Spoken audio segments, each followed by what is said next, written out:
খালেদা জিয়া রোগমুক্ত কামনা দোয়া মাহফিলের সম্মানিত সভাপতি এবং বিশেষ অতিথি এই ইউনিটের আমাদের জাতীয়তাবাদী দল বিএনপির অঙ্গ সংগঠন দলের নেতাকর্মীরা, আসসালামু আলাইকুম।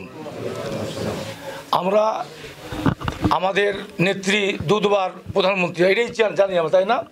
এবং প্রেসিডেন্টের স্ত্রী, কিন্তু উনি যে তিনটা পদ আছে তার, একটা গণতন্ত্রের মা, একটা আপসিনী, আর একটা দেশনেত্রী। গণতন্ত্রের মা, উনি কিন্তু মাথা নত করেনি, গণতন্ত্রের জন্য আন্দোলন করেছে না, তারপরে ছেড়েছে হাসিনাকে বিদায় করে দেয়, তাহলে উনি গণতন্ত্রের মা। আপসহীন, ওনাকে 14 সালে একটা টোপ দিয়েছিল যে আপনি ভোট করেন, আপনাকে 50টা এমপি দেবো, মন্ত্রী দেবো 4টা, এই কিন্তু উনি মানেনি, আপোষ করেনি, না হবে না, আমি ভোট করব না। হয়েছিল ভোট করেনি বিএনপি। 2018 সালে যখনই ভোট দিনের ভোট রাতে করে ফেললো, তখনই বুল্লাকে যে আপনি আমাদের মাননীয় আমাদের প্রাক্তন প্রধানমন্ত্রীকে বললো যে আপনি স্বীকৃতি দিয়ে দেন যে এই ভোটটা বৈধ, এই জন্য উনি আপোষ করেননি। এর জন্য তাকে বললো আপসিনী মা।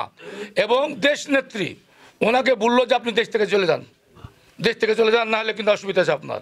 বললো আমি এই দেশ থেকে যাব না, এই দেশের মাটি, এই দেশের জনগণ আমার, আমি এই দেশে জন্ম নিয়েছি, এই দেশে মৃত্যুবরণ করব, আমি দেশ ত্যাগ করব না। তাই জন্য ওকে বলে কি দেশনেত্রী। এই জন্য সে আপোষ করেনি বলে ওকে সাজা দিয়েছিল।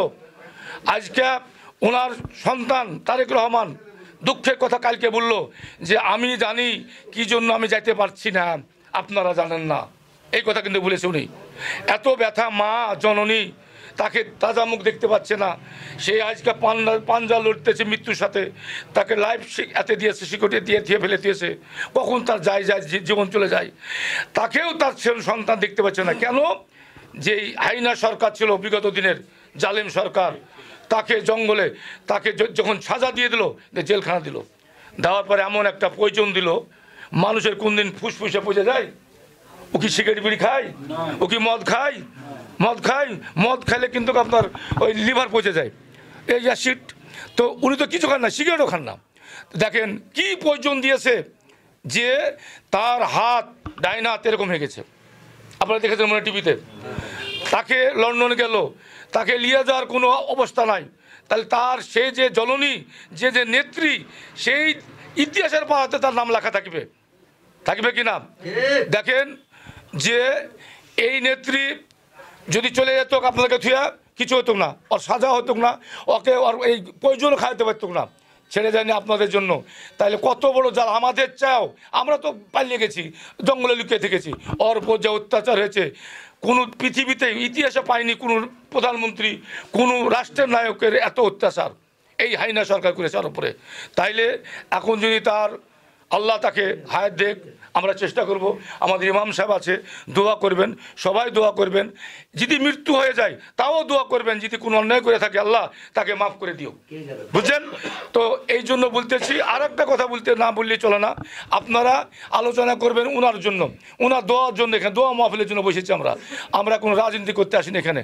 মানে আমাদের যদি ইনি হারিয়ে যায় এই দেশে, আমি বলতেছি, তাহলে ইনি আমাদের মহরুম জিয়া রহমান মারা যাওয়ার পর ইনি হাল ধরেছিল, তখন আমার মামুকে আমি ঢাকায় চাকরি করে নিয়ে গেছিলাম।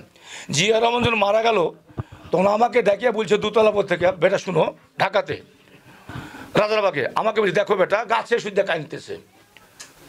আমি নিজের চোখে দেখেছি জিয়া রহমান মারাতে আপনার মানুষের ধুলিতে মানুষ মারা গেছে, এত লোক আপনার ঢাকাতে। আর শেখ সাহেব যখন মারা ছিল, আমি বগুড়াতে চাকরি করি।